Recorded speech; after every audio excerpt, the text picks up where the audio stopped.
الأبد على ما تعلق به علم الله عز وجل. أما بعد فأعوذ بالله من الشيطان الرجيم.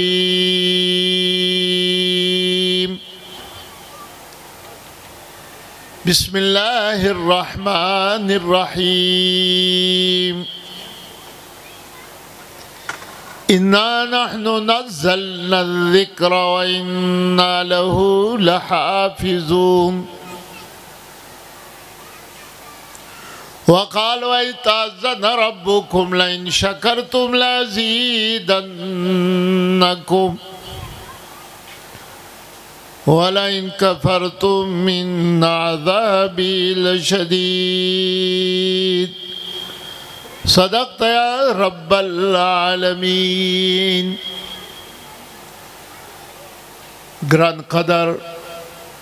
عزتمند و نوجوان فضلاو خوگو بچو او په دین او مذهب باندې مینو غیرتمندو مسلمانانو رونو، الحمدللہ په یو روحانی محفل او مجلس کې شریکی گفتگو یو. دا سه محفل چې هغه سره د سړي د ایمان سطح اوچتیږي، ایمان مضبوطیږي،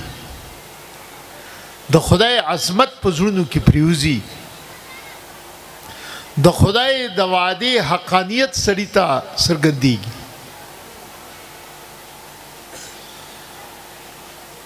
زه چې کله د ګیټ نه رادن شلم او د ماحول ته به وکتل، بیا زه لاړم د مولانا عبدالله صاحب سره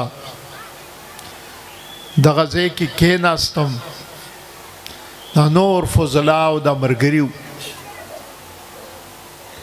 خدای ګواه دی چې دا زړه مې ډېر زیات خوشحاله شه په دې محنت باندې، او بې سخته د الله د شکریې ادا کولو یو جذبه په زړه کې راغله چې خدایا ستا ډېر لوی کرم دی چې جامع عثمانیې یو بچی دی د دین د خدمت لپاره په داسې طریقې سره قبول کړی دی. یو د دې محنت په مشاهده باندې زما یو جذبه ده، کیفیت دی. ایو غالبا دا تیر شوی هفته نه د مخکې هفته کې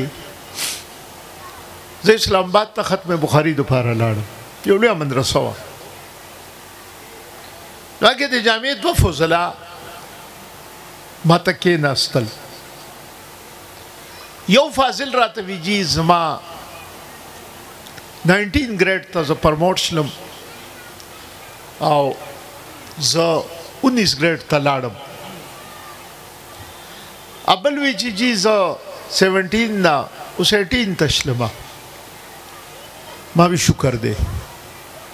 هغې ته مې وم الحمدلله ووی چې دې بچي دا محنت مې وکته چې دې بېسرو سمانۍ کې په دې برنډه کې په دې عاجزۍ او په دې فقیرۍ کې د ښکلي ماشومانې بچی او د ښکلي ماشومان د دې تعلیم او تربیت کوي، نو یقیني خبره دا ده دا زمونږ فضلا داسې لکه زمونږ بچي او پلار چې خوشحالیږي. تاسو اکثر پلرونه یې پکې، نو د بچي په ترقي باندې خوشحالیږي. خو د هغه 18 او 19 ګریډ دغه بچي د خوشخبرۍ نه په دې باندې مې زړه ډېر زیات خوشحاله شه. ولې؟ ځکه زموږ د دې مدرسو دغه مقصد دی، بنیادي مقصد زموږ دغه دی چې د خلکو تعلق د الله سره جوړ شي، د الله د دین سره جوړ شي. دا ډېر لوی محنت دی.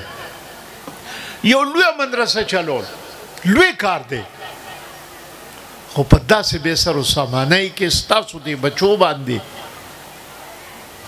د سرکاري طبقې په دې بچو باندې محنت کول ماته دا د یو لوی مدرسې د لوی محنت ښکاري هغې وجه دا ده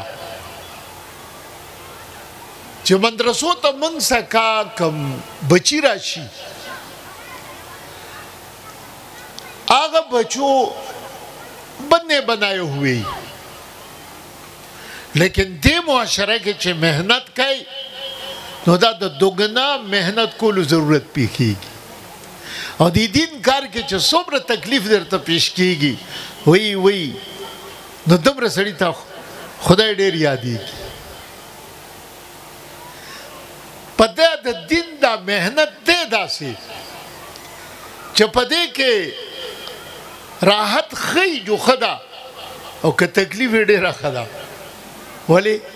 ځکه د الله د ذات سره د سړي تعلق جوړ شي خدای سره قرب راشي په دې سره دا ستاسو ماشومان ستاسو یو ذمہ داری ده ستاسو یو فریضه ده د اولاد تعلیم و تربیت دا د مور پلار مذهبي اخلاقی قانونی فریضه ده تاسو په دې مکلف یې چې دا ماشومان بچي که جنای ده او که هلک ته د دې به ښه تربیت کوئ خدای وی قو انفسکم واهلیکم نارا اوس دا محنت چې تاسو کوئ نو دا بچی ستا د پاره په دې محنت سره قیمتي سرمایه ګرځي او داسې قیمتي سرمایه ګرځي آی چې به مړې دا وروستو به ستا د پاره د نجات ذریعه ګرځي الله یار صاحب چې واهلې د دې بچي والد صاحب الله دې وبخي پولیس کې نوکرو د علماو سره به ناستو لاړو ما ته ډومبې ملاقات ته چې راغلی و نو ما څومره خیال دی د شعبه بنات یو بچی مدرسې وښکلی وه د هغې په سفارش کې راغلی و او بیا تعلق شروع شو بجلیګر مولوي صاحب په واسطې سره او ډېر زیات نږدې شو یو خوبي وه پکې د علما یې ښې شلل او د هغه علماو د خوښولو د وجې نه نن خدای دا بچې د علم خدمت ته کښېني دغه درد و او زما د ایمان او عقیده ده چې دا بچې د دې محنت چې څومره کېږي نو په عالم برزخ کې الله یار صاحب ته به یقینا د محنت هغه اثرات د ګفټ او د یو هدیه او د یو تحفې په شکل کې پیش کېږي ما ته یو ورځ د دوره حدیث کې یو طالب و نو سهار مالې راغی ما ته ویجي بیګا ما خوب لیدلی دی وی زه د جام عثمانیې د ګیټ نه بهر شم ګورم دې ځای کې یو مشره زنانه پړوني کې بند روانه ده نو ما ته یې داسې اواز وکړ ویې بچې ته دې مدرسه کې سبق وایي وی ما ورته ویاوي نو دغه طالب ما ته خپله خوب بیانوي نیک طالب و وی غلام الرحمن ته وایه چې مور دې راغلی وه او مور درته وی چې بچې دا ته چې کوم محنت کوي نو د دې بدلې ما ته خدای راکوي په آخرت کې وي او ما خپله یو ځل مدینه منوره کې مې خوب لیدلی و دا خوب څه حجت نه دی او نه دا خوب سره څه مسلې ثابتېږي خو خوب سړي ته اطمینان ورکي او دا ښه خوبونه چې واخلې پیغمبر علیه الصلاة والسلام وایي دا د نبوت د برخو نه یو برخه ده چې خدای د پیغمبر په برکت سره دا امت ته نصیب کی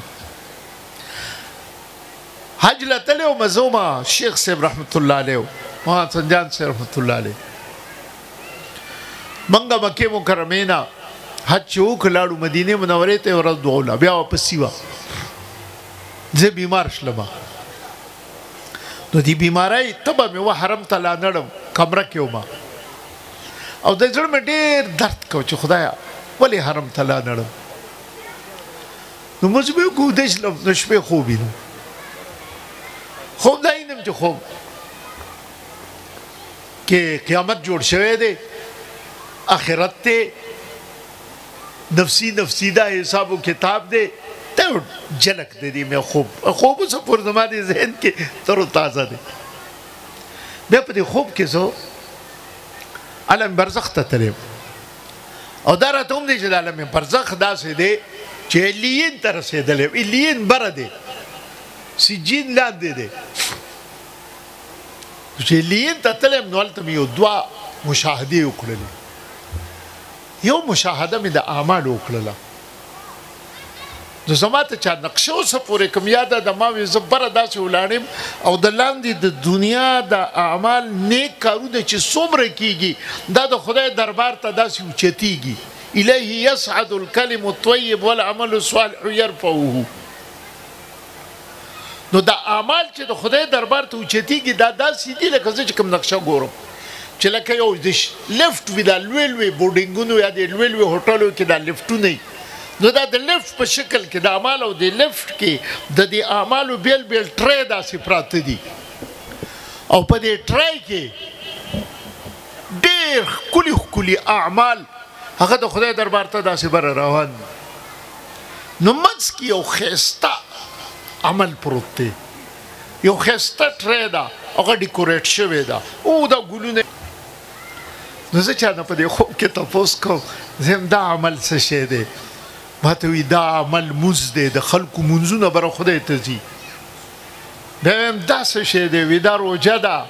ویم دا څه دی وی دا صله رحمي ده د اعمالو مختلف شکلونه دي او دا هم داسې نیک عمل خدای ته رسي بره دا مونځ چې موږ وکړو نو چې صحیح مونځ یې کړی دی د ښکلې کپړه کې راغونډ کې فرشتې خدای ته وړي او دی دعا کوي دي مونځګزار لا او چې مونځ سره دې ګپ لګولې خیرې درله کوي نو د عمل داسې ګورم خو دا منځ کې عمل ډېر ښایسته دی نو زه تپوس کوم دا کوم عمل دی چې دا خو ډېر ډیکوریټ دی ډېر په اهتمام سره او په مین ځای کې پروت دی نو ما ته خوب کې څوک وایي دا درود شریف دی وایي دا عمل چې بره خیجي دا درود شریف دی دا درود شریف دی چې د خدای دربار ته خیجي وي خیر بیا زه مخکې لاړم دی عالم برزخ ته نو مور زما والده دي مرحومه الله دې وبخي دا په 1977 کې وفات شوې ده تقریبا د هغې داسې 40-45 سال عمر وشو نو زه هغه مور سره ملاقات مو وکړو نو مور ته زه یم چې مورې ته خو چې کله مړه کېدلې وفات کېدې بیماره وې اوس خو ماشاءالله ستا صحت ښه دی ما ته بچې دا کم اعمال چې ته کوې نو دا ما ته رارسي زما د صحت په دې سره ښه دی زما تاسو ته مقصد دا دی چې دا څومره اعمال بچي کوي نو دا اعمال خدای د دې ثواب هغه مور پلار ته رسوي او حدیث دی د رسول الله صلی الله علیه وسلم رښتینی حدیث دی حضرت وی اذا مات الانسان انقطع عمله انسان چې مړ شي ټول اعمال لاړل منقطع شو خو درې اعمال ښیي یو پای کې هغه ولد دی هغه بچی دی چې کوم بچی د مخلوق د خیر ذریعه وګرځي نو نن ماشاءالله د هغه الیار صاحب الله دې وبخي دا هغه دا یو لویه صدقه ده چې دی عبدالله نه الله دا محنت او دا کار واغست او قدردانو مسلمانانو ورونو ستاسو هم خوشقسمتي او خوشبختي ده چې الله ستاسو د پاره داسې ماحول درکړي او دا ښیي خدای مخلوق ته دا کار خدای څومره د دین کوي دا په داسې طریقو سره کوي او دې ماته باندې تاسو وی سلور بچي حافظان شلو یو بچای پکې حافظ شللا دې نورو بچو خمدیدار قرآن وی دې ناظری والو وی دا بچي دا سهم بچي نه دي دا ستاسو دا هاغه د سیول کم تاسو سروینٹ یې کم ملازمین یې کم افسران یې کم نور خلک یې دا د هغې ستاسو بچي دي تاسو یو تعلیمي سوچ لرئ په دې تعلیمي سوچ کې چې د دې بچي تربیت وشي نو دا بچی یا دا بچی د وخت هیره جوړیږي هیره شریعت موږ په دې نه بندوي مکلف کوي موږ دې باندې نه منع کوي چې ته بچي ته تعلیم ورکوه زه اکثر په دې ترغیب خلکو ته ورکوم چې بچو باندې سکول ووایي ښه سکول پې ووایي کالج پې ووایي یونیورسټۍ ته یې ولېږئ دا زموږ فریضه ده ماله په دې معاشره کې ډاکټر هم پکار دی ماله په دې معاشره کې انجینیر هم پکار دی ماله په دې معاشره کې ساینسدان هم پکار دی ماله په دې معاشره کې د موجوده دور په حواله سره د کمپیوټر ماهرین هم پکار دي زما دا بچي او زما دا سوچ دی چې څنګه په دې بچي باندې تعلیم کیږي زما په دې بچای دی هم تعلیم کیږي تاسو ته به کېدای شي څوک د سیول دا تاسو د ملازمین چې د افسران یې کېدای شي یاد درته مجلس عمل حکومت چې کوم وخت راغلی نو زه د نفاذ شریعت کونسل چیرمن وم په هغه وخت کې ما چې حکومت ته څومره مشورې ورکړې وي نو زما چې څومره وایي کې ایجوکیشن دا فیډرل سبجیکټ کې او پروینشلی پای کې قانون سازی نه د غټاره ترمیم نه رسټور اعلی نو ما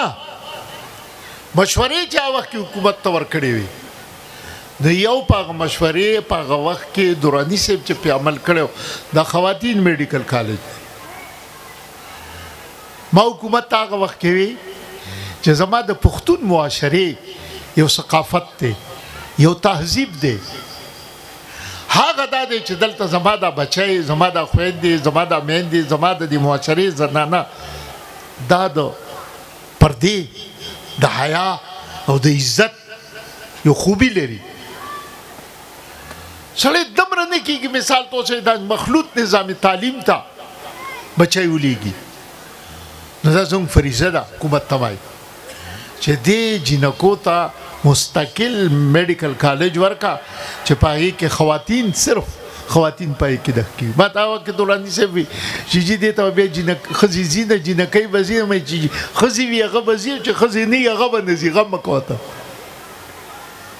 دا د خواتین یونیورسټي ما هغه وخت کې مشوره ورته ورکړې وه چې دا خواتین یونیورسټي جوړه کړې دا هغې جوړه کړې وه اوس هم یو څو میاشتې مخکې زه په یو وفد کې افغانستان ته تللی وم ما د افغانستان د وزیر اعظم ته دا خبرې وکړې په کوم شریعت کې تا جینکو باندې تعلیم باندې پابندي لګوله دا ناروا دي نظام تعلیم غلط دی نظام تعلیم اصلاح وکړه یو تعلیم دی یو نظام تعلیم دی ما ورته او ملا عمر چې کله ژوندی هغه تمام یو فتوا یو ځل راغلی وه زموږ ریکارډ کې پرته ده هغه تمام دا ویلي جینکو باندې تعلیم دروازې مه بندوه دا ظلم دی نظام تعلیم بدل کا دا بچی زما چې د دې حیا او پرده هغه د دې خوبی ده هغه د دې خوبصورتي ده په داسې نظام تعلیم را نشي چې کې د دې د سر نه د دوپټه لاړه شي او په ځمکه باندې ولګي او پایمال شي تعلیم باندې نو زه ویم دا چې په بچو تعلیم وکړي مالا میډیکل کې ډاکټر دي زنانو په کار دي خو یو کار وکړي چې د دې تربیت وکړي چې د دې د خدای او د خدای د رسول سره تعلق جوړ شي دین ورته وښایه، قرآن ورته وښایه. ما مولوي عبدالله نه تپوس وکړو نصاب ورته ډېر لوی مسلې په دې کې نه دي، یو 3-4 خبرو باندې په دې بچو تربیت پکار دی. یو خو یقینا چې دی قرآن وایي، ځکه چې قرآن وایي نو په ژوند او زندګۍ په دې عظیم سفر کې د دې بچي یا د دې بچای د ژوند د کامیابۍ دپاره بهترین هتیار د خدای کتاب دی، قرآن دی. دا بچی چې قرآن خوانی وي، دا بچی چې قرآن خوانی وي، او سبا د ملک په یو کلیدي عہده باندې ناست وي، نو د مخلوق درد په ذهن کې لیجي، دی به کرپټ نه وي، دی به بدیانت نه وي، دی به غل نه وي، دی به کامچور نه وي، چې خدای د کتاب سره د تعلق وي. او تربیت چې د کېږي په 4 خبرو تربیت وشي. لویه خبره لومبې عقیده ده، نظریه ده، چې د چا نظریه نه وي دغه هېڅ قیمت نه وي. قیمت د انسان په نظریه سره جوړیږي او په عقیدې سره. او زمونږ ښکلې عقیده د خدای د توحید، د پیغمبر د رسالت او تصور د آخرت دا زمونږ د عقایدو شعبې دي. د دې بچو لومبې په دې عقایدو باندې ښه محنت وشي چې د دې بچي په ذهن وګوره خدای خپل کتاب خپل حفاظت کوي. دا د دې ماحول نه د عقیده دا بچی جوړولی شي چې ماله خو هېڅ انتظام نشته، ماله هېڅ د وسایلو نشتي، ځای هم نشته. بیا دا بچی راپاسي او قرآن یادوي، دغې ته خدای وایي چې کوم خدای دا نظام چلی. خدای وایي انا نحن نزلنا الذکر و انا له لحافظون، ما قرآن نازل کړی دی او زه به د قرآن حفاظت کوم. څنګه حفاظت یې کوي؟ داسې حفاظت یې کوي چې هېڅ اسباب نشته دی، هېڅ وسایل نشته دی، هېڅ ذرایع نشته دی، هېڅ مکانی نشته دی. او ما دې بچي له دې ته به کښېنه دعا وکړئ خدای دې په دې قریبي ځای کې، دا خو سرکاري ځای دی، خو دې بهر ځایونو کې د خدای دې مدرسې له یو بهترین ځای ورکړي چې دا بچی په ښه طریقې سره ستاسو د دې بچو تربیت وکړي. دغې ته خدای وایي. توحید عقیده ده چې په زړه کې د غیر الله تصور او د غیر الله عظمت ختم شي. کوي هر څه خدای کوي، په کائنات کې د عزت او د ذلت فیصلې خدای کوي. اوچتول او کوړدول لا د خدای دی، ترقی او تنزل له خدای دی، دا د خدای په دست قدرت کې دي. دا عقیده د دې بچو جوړه شي، د دې بچی جنکو جوړه شي، د سره د الله عظمت په زړه کې کېږي چې خدای ډېر لوی دی. او یو دا تصور کېني چې خدای په جلوت او په خلوت کې چې څنګه ژوند ته تېری، خدای ته دا علم دی، دا یو عقیده جوړېدل. خدای نه څه پټېږي نه. الله په ما او تا باندې باقاعده ګواهان مقرر کړي دي. دا لاس نه دی لاسو چې څه کارونه کوي نو ټول دې کې ریکارډینګ کېږي. ګوره صحیح لیکلي که نه بعض ځای کې وي کیمرے کی خفیہ آنکھ تمہیں دیکھ رہی ہے. دا خفیہ آنکھ ته ښه دا خدای مقرر کړي دي. ستا په دې لاس کې په زندګۍ کې چې د څه کړي دي دا به عقیده نظریه به جوړی، دا دې کې ریکارډ دي. په دې سترګو چې د څه کتل دي دا دې کې ریکارډ دي. په دې د څه ویلي دي دا ریکارډ دي، دا یو ایس بي کې دي. خو دلته څه مشین داسې جوړ شوی نه دی چې هغې ته یې مونږ ولګو دا ریکارډ. دا مشین به قیامت کې وي. قرآن وی یوم تشهد علیهم السنتهم وایدیهم وارجلهم بما کانوا یعملون. قیامت پر ورځ وایي دا زما لاس په ما ګواهي کوي. دا قلم به ستا لاس دا دې د ظلم په ځای چلولی، دا د بې انصافۍ کې چلولی، دا د حق تلفۍ کې چلولی، دې کې د زیاتې کړی دی، دې نظر کې د غلط سوچو. یو سیسټم دی نن سبا خو تاسو د موجوده دور نه کم تیریږئ ساینسي دور نه نو یو طرف ته که د دې د بېحیایۍ پیغام غورځوي دویم طرف ته یو ذهني انقلاب هم په ذهن کې راولي یو تبدیلي هم راولي دا د دې بچو ذهن جوړول دي نو چې دا ذهن جوړ شي نو سبا که جلوت وي او که خلوت وي که کور وي او که صحرا وي هر ځای کې د خدای نه یره کوي نو چېرته دی ناروا نه کوي یو زمونږ سوچ زمونږ تربیت په دې پکار دی په عقیده باندې چې توحید او بیا دا څومره سبق موږ خیل دی حضرت محمد رسول الله خیل دی نو د رسالت په عقیدې باندې ختم نبوت په عقیدې باندې او بیا د هغې سره د صحابه او عظمت په ذهن کې کینی تا عقیدې باندې به دا محنت نو لومبی تربیت د بچو په عقیدې پکار دی او دویم تربیت د بچو چې پکار دی او په معاملاتو پکار دی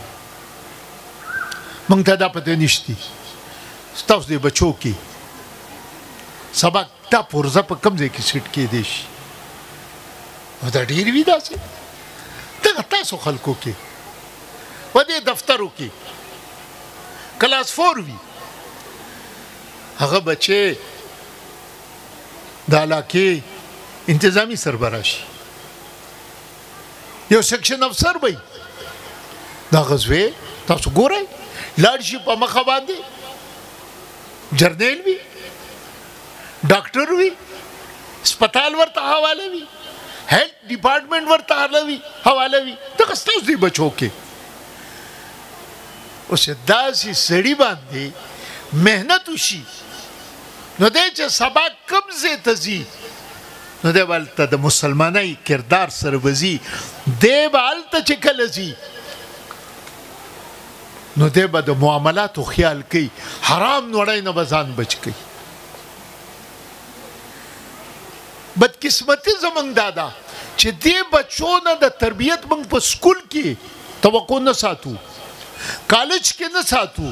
یونیورسټۍ کې نه ساتو چې زما استاد دې بچي تربیت به په یونیورسټو په کالجونو کې کېږي هغه ادارې جوړې دی له نه دي ټیک د تعلیم له جوړې دي خو د تربیت تصور ورسره نشته دی غنی دین تاسو ګورئ دغه ستاسو سکولونو ستاسو د کالجونو ستاسو د یونیورسټو بچی او بچی هغه د هیروین شکار دي د آیس شکار دي او په معاشره کې تباهي پیلاو کړې ده یو که د اسلامیاتو استاد وي هلته یا یو عربی استاد وي یو قاري صاحب وي ابه څومره تبدیلي راولي نو په هغه ادارو کې زمونږ د بچو د تربیت فقدان دی دا تربیت خدای چې کم کوي دا په داسې کله به جومات کې کوي کله به داسې په یو کور کې کوي دا چې زه ګورم په خدای کې نو کا دا چې زه د یورپ ته لاړ شم او هغه ځای کې وګورم نو حیران شم زه ما دغلته اوس ماښام یو پروګرام پای کې ما یو خبره وکړله د دې محنت برکت مې درته ویم ته ما یو خبره وکړله زه د برمنګم نه روان وم لندن ته راتلم نو ما یو وراره ما ته ټلیفون وکړو چې جی دا یو زنانه ده د دې څه مسله ده دا مسله یې ته واوره نو ما هغه زنانه مسله واورېدله بیا مې ورته جواب ورکړو خو خوشحاله شله بیا ترې نه ما تپوس وکړو چې بچی ته کوم ځای کې نو هغې راته یاد شم بلیک برن که دغه طرف یاد کو ما ته وي چې جی ما د دې سوات په یو مدرسه کې سبق ویلی دی قرآن مې ویلی دی او زما په درس کې انډین ګجرات دارنګې د برطانیې خپله او دارنګې د بنګلادیش د انډونیشیا د مصر د فلانی فلانی ملکونه یاد کړو چې د هغې جینکۍ ما څخه په کور کې سبق وایي مې ته ورته څه ښیو زه ورته قرآن ښیمه مې یا الله ته څه غني بادشاه چې د مخلوق د هدایت فیصله وکړي نو کافر مسلمان کې او هغه د دین کار واخلي خدای وی ان تتولوا یستبدل قوما غیرکم ثم لا یکونوا امثالکم خدای وی که مسلمان ته د دین کار نه کوي نو رب وی زه کافر مسلمان کوم هغه نه به د دین کار واخلم یو لوی سیستم شروع شو سو وخت کې تعلیم القرآن ټرسټو سی ټی یوسف سے بچلو خدای دې وبخي مړ دی اوس راغوالی کې سیک او سیک مسلمان شو او د سیک چې مسلمان شه د مسلمانانو رستو داغه غته کارخانه وا هغه خپل غته هغه کارخانه چې واخلي نو هغه پروفټ چې څومره راته هغه د قرآن خدمت له وقف کو هغه بس چل کو دته دې مدرسې به وړي جوړولې قاری صاحب کینو قاری صاحب ته دی لکه ما چې کومه مدرسه کې 1968 کې قرآن یاد کړي سی ټی یوسف صاحب چلولا او زمونږ د دې هزاري او د مانسيري په دې غرونو کې ډېر لوی کار کړو موږ لا براغه موږ نه وای امتحان هغه څه بیا به موږ انعام راکو واړو نو سورې بینه وړر تاسو نو موږ به یو بل ته ویل کړه سیټي صاحب صورت یاد کړئ ګوره سیټي صاحب روان دی بل رسي نو سورې بینه به موږ ښه یادو ولې سیټي صاحب تاسو خپل سپینګری سړیو دمر لوی مهنت وکړو چې دا ستاسو په دې پیښور کې د لوی قرات مراکز چې څومره واخلي د دې د قرات چې څومره والی دا دغه د سی ټی یوسف د مدرسو نه فارغ دي او بیا د دې مدرسو فضلا هغه سعودي ته بوتلل د سعودي د حرم اکثر امامان چې واخلي دا دغه سی ټی یوسف صرف د مدرسو کم مهنتو دغه شاګردان دي او بیا افریقې ته لاړ نو زما مقصد تاسو ته دا دی چې الله غني بادشاہ دی رحیم و کریم بادشاہ دی دغه ته رب وایي چې هغه خپل د دین کار کوي غیر مسلمان کې هغه نه کار واخلي زما مقصد تاسو ته دا دی مسلمانانو ورونو چې د دې بچو تربیت یو په دې سره وشي توحید سره دویم پر رسالت د عظمت په ذهن کې کینی دریم معاملات او څلورم کردار او اخلاقیات بس دا ډیر لوی علم دی چې یو قرآن ورته وښي ا د یې مسوره ورته وښي بس دا ډیر لوی سیس دی دا بچی چې سبا کم ځای ته ځي نو دې څه که به دا هتیار وي په دې هتیار وي به دې لیس وي او دې به هغه ځای کې که هر یو کې وي که دې ته دلته منځونه وښولی شلل دی به عمر کې د موس په قضا کولو باندې به خفه کېږي او د موس په کولو به خوشحالېږي چې دې بچو تربیت وشي دې ته د دې د گفتار د دې د اخلاقیاتو تربیت وشي بچي ته دروغ دی نه وایي د مور او پلار قدر او عظمت په ذهن کې کینی اے مسلمانانو ورونو تاسو خوش قسمت یې ته خبره څه پټې نه دي نن خلک د بچو نه تنګ وي ولی دا سوشل میډیا چې کوم راغلی ده دې راته دا معاشره تباه کړله دغه یو د دفاع صورت دی او د حفاظت صورت دی چې دا بچي ګوره څومره ښکلي بچي دا بچي دي دا پټکو والا دا ښکلي ماشومان بچای د پردې والا وي دا د دې تربیت او د دې محنت برکت دی نو زما ایمان او عقیده ده چې زمونږ دا مولانا عبدالله که محنت کوي په دې باندې موږ ته دلی خوشي محسوسېږي او الله ته کار کول پکاري محنت کول پکاري یو لویه مدرسه چلول اسان دي دا محنت ګران دی په داسې ځای کې کور کې تاسو خوش قسمتي ده په داسې کارونو کې ملګرتیا کوئ خپل بچو تربیت کوئ خپل بچي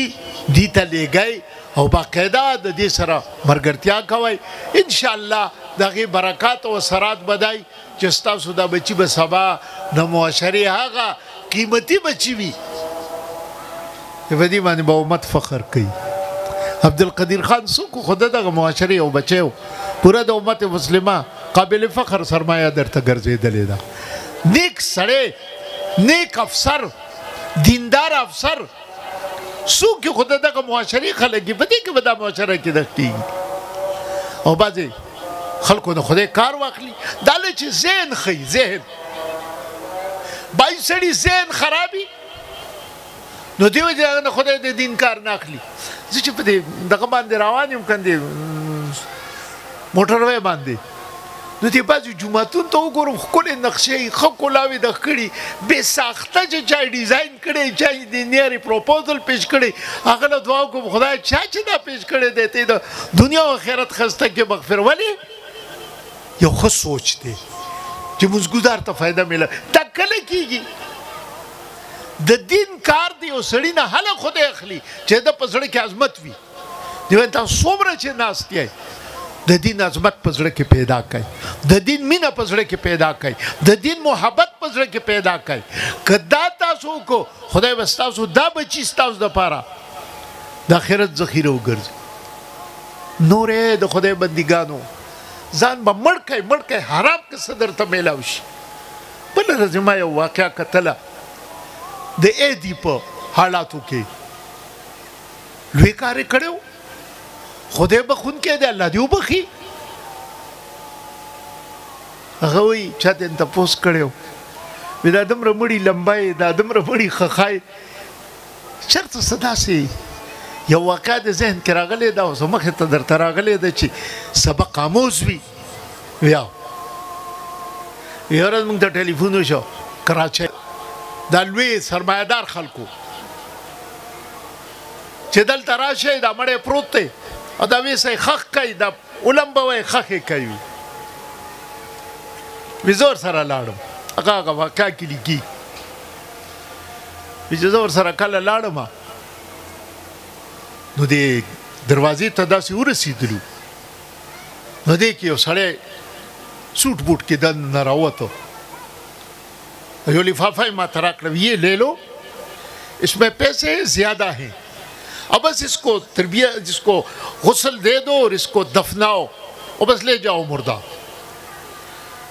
اور میرے پاس ٹائم نہیں ہے میرا فلائٹ مس ہو رہا ہے اس لیے میں نہیں ٹھہر سکتا ہوں آپ لوگ اس کو دفنائے ما تاسو کې دا څوک دی وی دا مې پلار دی وی دا مې پلار دی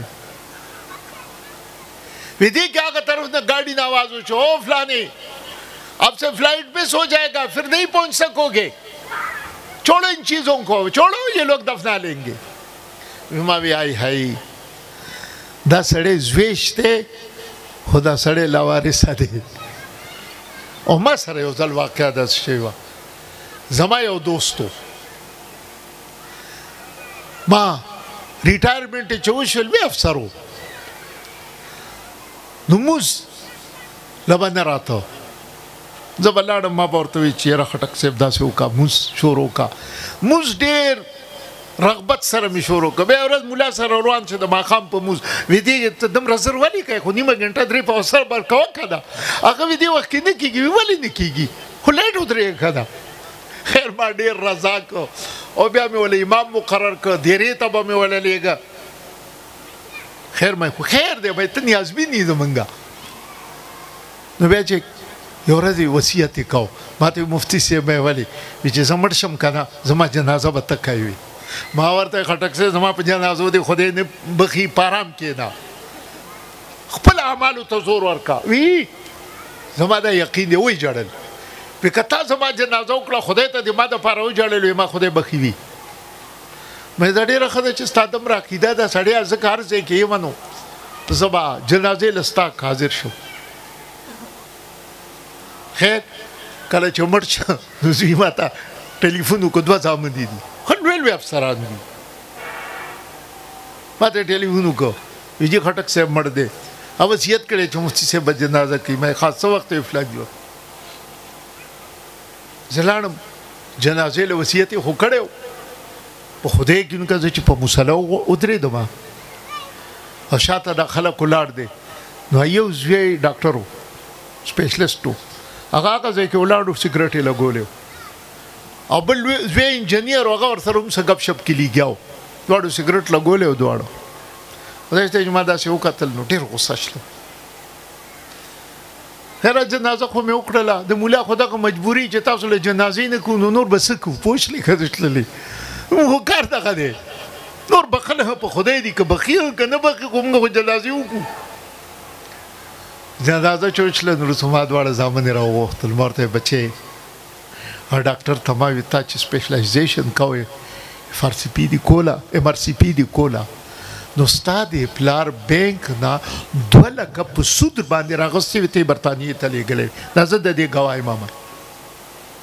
سود باندې او نو ته دومره دی او تعالی دا توفیق نشته چې ته دا لاسونه اوچت کې خدای زما دا پلار وبخښي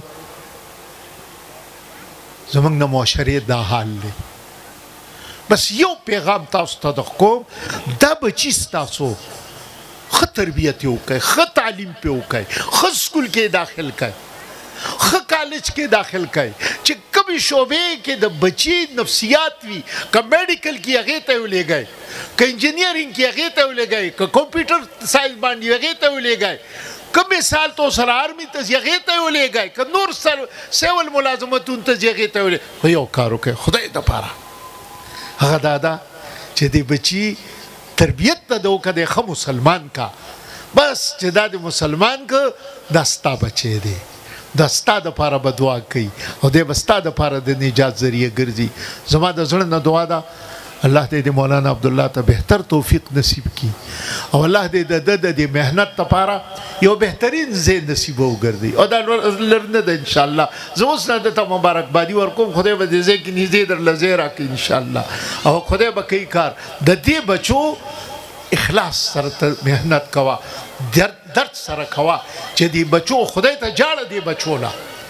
شپې جاړه خدای ته چې الله دا بچي دینداره کړي دا بچي د ملک قیمتي پرزه وګرځئ خو دینداره پرزه راته وګرځئ د دې له جاړه د دې د تعلیم دپاره جاړه د دې د ترقۍ دپاره جاړه خدای به تا ته لارې کولاوي ځکه الله خپل په دې مخلوق ډېر مهربانه دی ته چې د مخلوق خیر خوایې خدای به ستا هر د خیر فیصلې کوي په دې خبرو اکتفا کوم الله کامیاب لره جزاکم الله احسن